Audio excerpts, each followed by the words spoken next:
The anime campfire cooking in another world with my absurd skill follows the story of Tsuyoshi Mukohda, a man who is summoned to an alternate world along with 3 other people to become heroes of the Reijseger Kingdom. While his companions possess strong combat and magic skills, Mukohda has only one unique skill called the online grocery skill, which allows him to spend money to buy food and other products online from Japan.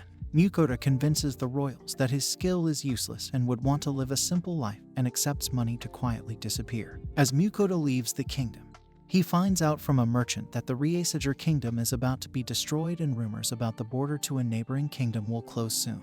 Mukohda is glad that he's leaving but is scared about the monsters, so he hires Werner and his party called the Iron Will to escort him to the Venan Kingdom.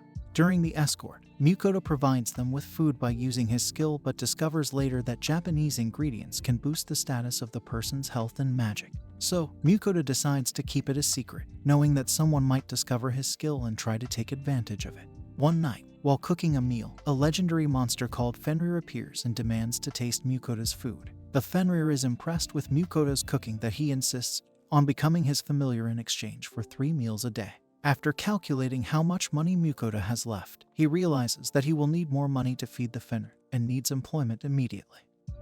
Mukohda names the Fenrir Fel. Werner warns Mukohda that entering Venan will be difficult due to the legendary status of a Fenrir and the attention it could attract. However, Fel agrees to hunt for their meat in exchange for Mukohda's cooking, which saves them money. Upon arriving at the Venan border, Fel does draw attention, but they are allowed to enter due to his familiar contract with Mukohda. Mukohda decides that he wants to travel the world, so he registers at the Merchants Guild. Shortly after registering, Mukohda receives an invitation to meet Margrave Lindell, a high-ranking noble, but he refuses. He eventually registered as an iron rank merchant, and he will be able to run mobile trading stalls between cities. He discovers that items like salt and pepper, purchased from online grocery for 10 copper coins, are rare commodities in this world and can be sold for a high price. He sells a bag of each to the guildmaster himself for 17 gold. Mukohda also joins the Adventurers Guild in order to sell monster parts, but he learns that he needs to do a quest per month in order to continue his membership. He accepts a quest to gather medicinal plants, which he believes will be a simple task. Werner and his friends express their hope of seeing Mukohda again and already miss his presence and exceptional cooking skills. Mukohda completes his quest and uses the discounted ingredients he found to make spaghetti. While Fel goes out hunting for more monster meat, Mukohda is disturbed to learn that even humans eat orcs, which possess a more humanoid appearance. Fel agrees to let Mukohda ride on his back to make traveling faster, drawing even more attention to himself. Despite her abrasive personality, the Adventurer Guild secretary, Bianca, develops a soft spot for Fel. Mukohda has the monsters butchered and keeps the meat for himself, while he sells the rest of the body parts for 200 gold. He discovers that monster parts are often underestimated by amateurs, and orc meat is even tastier than pork. Fel draws too much attention because of his status as the legendary monster, so Mukohda decides that it is safer to claim that Fel is a great wolf, not a Fenrir. After acquiring a hefty amount of gold, Mukohda introduces Fel to Japanese Wagyu beef. Unfortunately, the high-quality Japanese meat boosts Fel's stats so high that he hunts even stronger monsters all night, including a rare orc general, and a rank ogre, and even a legendary chimera. Seeing how many monsters Mukohda needs to butcher, he decides to never feed Wagyu to Fel again. The next day, Mukohda and Fel continue their journey, and Mukohda discovers he has a weak form of magic. Fel tells him that combat is the best way to improve his magic skills, so he forces Mukohda to fight a goblin village. Mukohda is reluctant but manages to level up his fire magic. However, he faints from the strain, and Fel has to save him. After defeating the goblins, Fel wants to reward his efforts, so he hunts down the Goblin King. While it's inedible, it contains a valuable magic stone. After the battle, Mukohda feeds Fel pastries for dessert, but he is jealous of Fel's wind magic, which is his strongest element. Mukohda calls out for any goddess to give him a blessing. Surprisingly, a goddess actually hears his request. They enter a town to buy a map, but learn that accurate maps of the world are national secrets due to the ongoing wars. Mukohda ends up buying a map showing the general location of the kingdoms and their dungeons for 1 gold, only to learn from some adventurers that he was swindled. Maps are available at all guilds for 1 silver. After acquiring the map, Mukohda decides to travel east to a kingdom by the ocean. Mukohda and Fel take a break by a lake where Mukohda cooks fish. They encounter a slime monster which is known to eat anything, including the packaging of Mukohda's online orders. Fel reveals that the slime likes Mukohda, which leads to a contract between Mukohda and slime, whom he names Sui. Sui quickly levels up after Mukohda feeds him actual food, and once Mukohda trains him not to eat utensils, he's able to do the washing up. Ninrir takes an interest in Mukohda and sends Fel a revelation that she will grant Mukohda her blessing to increase his magic and resistance to injury, in exchange for an offering of sweets once a week. Mukohda starts making an offering of sweet buns and now has the blessing. Ninrir tries the sweet buns and wants more, and starts sending Mukohda revelations every few days that are little more than lists of sweets she wants. Even if Makohda has the wind blessing, Fel is disappointed by his progress with combat magic and decides to take him to a special area where he can further improve his abilities.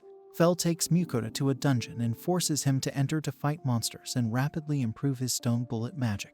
Mukohda eats Japanese ingredients for temporary status boosts to prepare for the fight, but is forced to fight them without Fel's assistance. Mukohda becomes better at using the stone bullet magic and can now fire 3 at once. Later in the fight, he discovers Sui is useful in combat with strong acid bullets. After defeating an army of kobolds, Mukohda is confronted by the dungeon boss, the Kobold King, who is enraged by the death of his army. Mukohda desperately upgrades Stone Bullet and was able to injure the king but runs out of magic.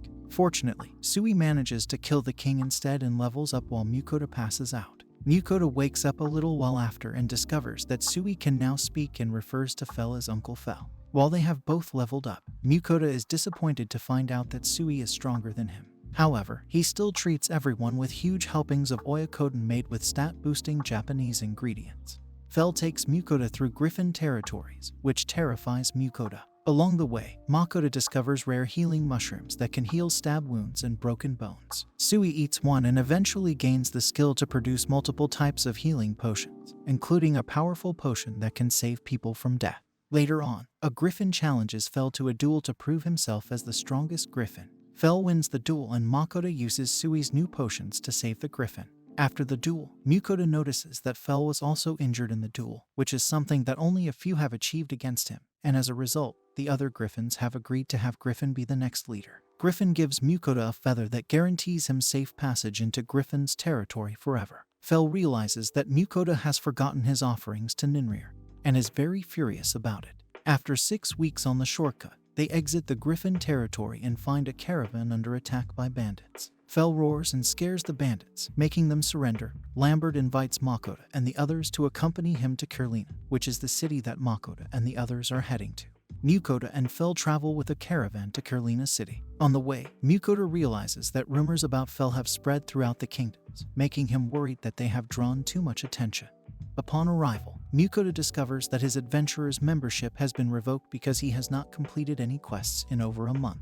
After renewing his membership, he shows off the monsters Fel caught on their trip, which impresses Lambert's guards. Mukohda decides he needs a promotion to F-rank adventurer to make feeding Fel easier, and Ninrir demands more sweets in exchange for her blessings. Mukohda takes a quest to fight goblins to begin raising his rank. Sui hunts a minimum of 3 goblins for the contract but goes overboard and hunts a whole goblin village, causing Sui to evolve again and gain the ability to alter his size or split into 100 separate slimes. With enough goblins hunted for his promotion in less than a day, Mukohda worries they are drawing too much attention again. Ninrir enjoys her latest offering of egg pudding, but her joy attracts the attention of other goddesses, which worries Mukohda. Mukohda is given complete freedom within the royal family's kingdom borders as a reward for his successful completion of several troublesome monster-slaying quests. He is also promoted directly to C rank by the guild master, Willem, in exchange for giving some of Fel's monster-slaying quests to the guild quietly. Mukohda sells Fel's latest kills to the guild, earning 2,000 gold, the largest single payment in the guild's history. However, 2 of the monsters, a chimera and Orthrus, are so valuable that the guild can't afford to purchase them. Fel is then given the task of killing a mithril lizard and a herd of bloody horned bulls. Meanwhile, Mukohda visits Lambert's shop and buys a nicer bag for Sui, a knife belt, a wallet, and new boots. Lambert, who primarily deals in leather, asks Mukohda to sell him any high-quality monster skins he acquires in the future, especially from snake-type monsters. With an overabundance of meat, Mukohda cooks so much that even Fel can't eat it all. Ninrir gorges herself on the sweets that Mukohda sends her but resents Mukohda's warnings that too many sweets will make her fat.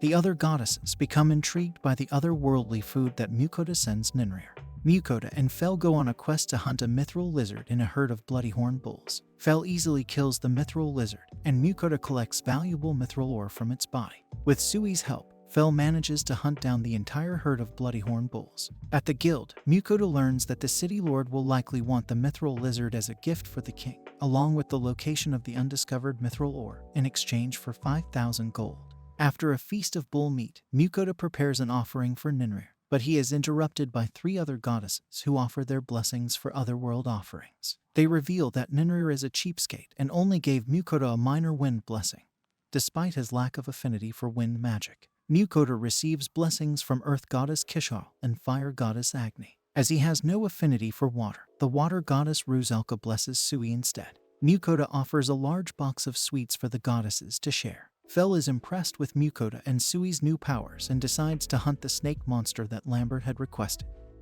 The next day, Mukohda sells the black snake's skin to Lambert and introduces him to modern soap, shampoo, and conditioner. Lambert is impressed and agrees to sell the shampoo to Mukohda, who doesn't have a shop of his own. Meanwhile, the city lord pays Mukohda 58 gold for the mithril lizard and the mine location. However, a swarm of feral wyverns attack, injuring and poisoning many adventurers. Willem issues an emergency quest to slay the wyverns, but many adventurers aren't strong enough to handle them. Fel and Sui volunteer to kill all the wyverns while Mukohda turns the remaining hamburgers into cutlets. In another part of the world, 3 Japanese teenagers summoned as heroes, Kaido, Kanon, and Ryo, wonder what happened to Mukohda with his seemingly useless online grocery skill. They also hope to meet the legendary adventurer who tamed a Fenrir someday. Mukohda and his companions find themselves facing new challenges and adventures. They start by learning that Willem cannot afford to buy the wyverns, which is a setback for them. At the next offering to the goddesses, Ninrir wants sweets, Kishal wants shampoo, Agni wants alcohol, and Rusalka wants the same meals that Fel eats. Mukohda and Sui construct a bathhouse after purchasing a bathtub, and Mukohda finally takes his long-awaited bath. The group also enjoys judon and stew made from the wyvern meat that Mukohda has acquired. Fel returns, having hunted an earth dragon, but Mukohda scolds him for his reckless behavior. His item box is now full of monsters so valuable that no one can afford to buy them. Mukohda forces Fel to have a bath with a dog shampoo, which makes him feel disconcerted. Willem tells Mukohda to visit Dahlin City, where the guild master is a dragon expert, and also where he can finally visit the ocean. Mukohda and his companions depart for Dahlin City, saying their farewells to their friends.